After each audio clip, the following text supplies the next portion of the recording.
Cyrus the Great is alive. Posters appeared across Tel Aviv and Jerusalem on Monday. In this article, it reads, Cyrus the Great is alive.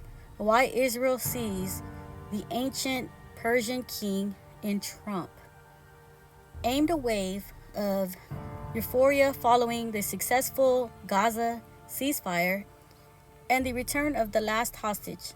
Israel greeted U.S. President Donald Trump with an extraordinary form of admiration, a comparison to the ancient Persian ruler, Cyrus the Great.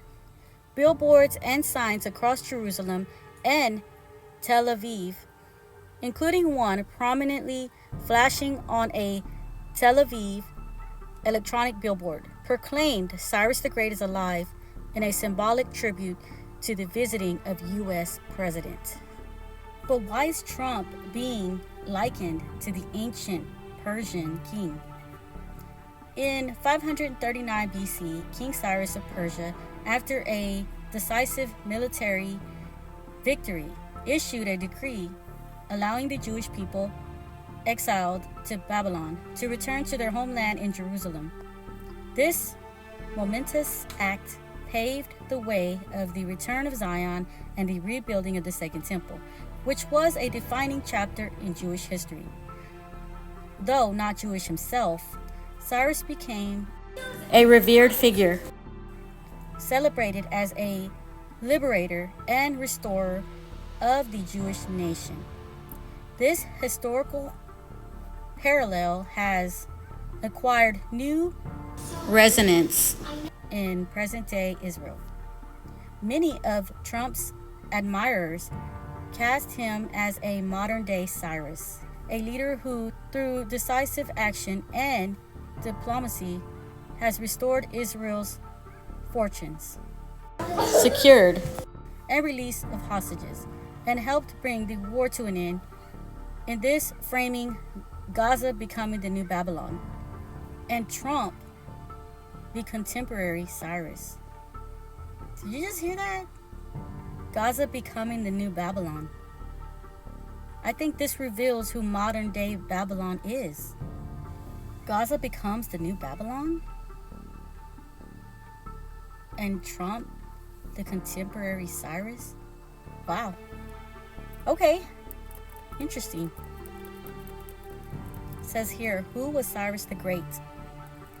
Cyrus II of Persia, founder of the Achaemenid Empire, created what was then the largest empire the world had ever seen. He is remembered not only for his military conquests, but also for his pioneering policies of religious tolerance and humane governments.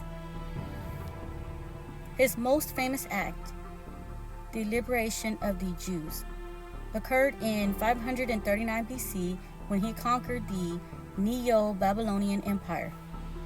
The Babylonians had destroyed the first temple in Jerusalem and exiled the Jewish elite.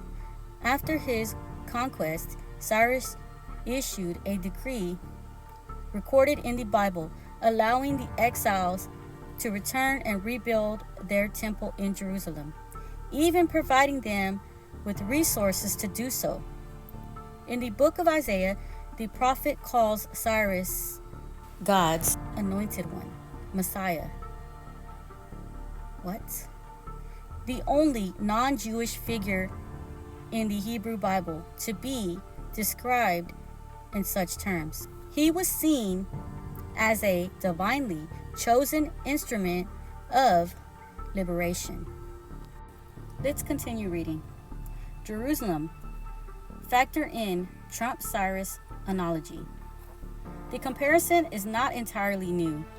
In 2018, ahead of an Oval Office meeting, Israeli Prime Minister Benjamin Netanyahu drew the same parallel, liking Trump to Harry Truman, Lord Balfour, and Cyrus the Great. I want to tell you that the Jewish people have a long memory, so we remember the proclamation of the great king Cyrus the Great. The Persian king, 2,500 years ago, he proclaimed that the Jewish exiles in Babylon could come back and rebuild our temple in Jerusalem.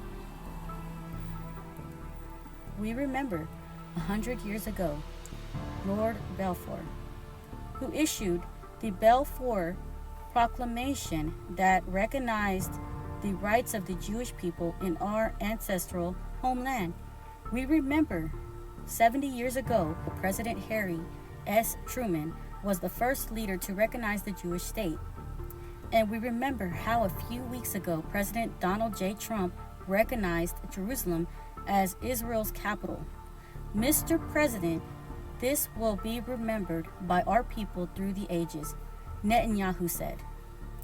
Just as Cyrus ended the Jewish exile in Babylon and enabled the rebuilding of the temple, Trump's supporters see him as having delivered the Israeli people from peril,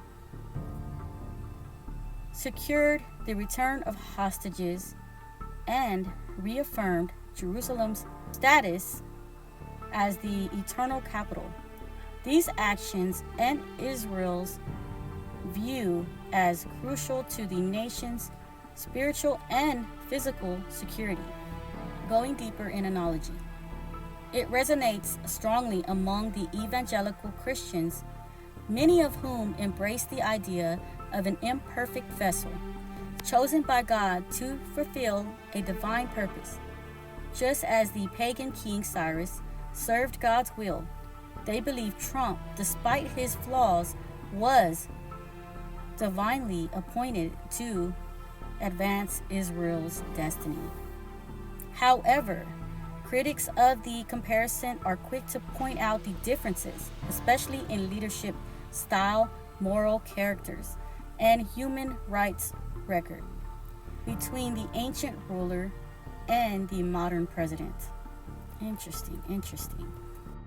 So according to this article, Gaza's Babylon, Trump is known as the modern-day Cyrus, according to Israel, and he is compared to Cyrus as a pagan king who was chosen by God for a divine purpose. And Cyrus was known as the anointed one, a Messiah. Wow. Interesting.